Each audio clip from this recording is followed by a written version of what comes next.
Co zrobić, żeby zabrał głos?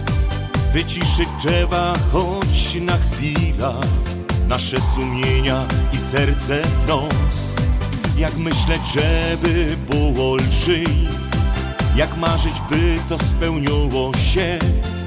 Stawiamy ciągle te pytania, na nie odpowiedź tutaj jest. Radością dziś rozweselej swe życie, z uśmiechem idź tam, kaj kończy się dzień. Kaj zego zabrzmi ostatnim odbiciem, kaj twoje myśli nie będą już nic.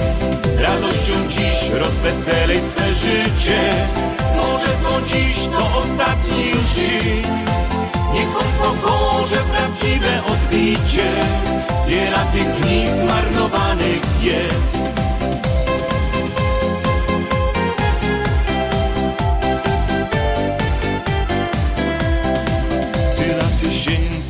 Pytań w nos, tych niepotrzebnych za żaden grosz. Przecież to życie nam nie zmieni, ale pogrąży w myślach głos. Trzeba nam razem wziąć się w garść, przy dobrym słowie tak ino trwać.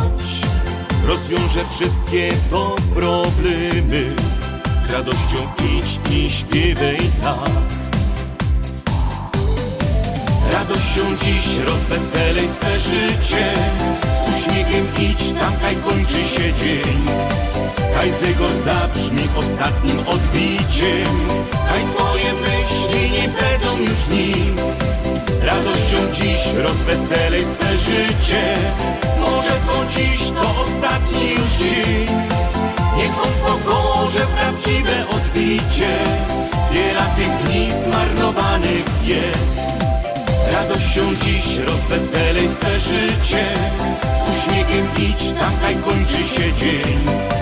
Kaj zegor zabrzmi ostatnim odbiciem, kaj twoje myśli nie będą już nic. Radością dziś rozweselej swe życie, może to dziś to ostatni już dzień.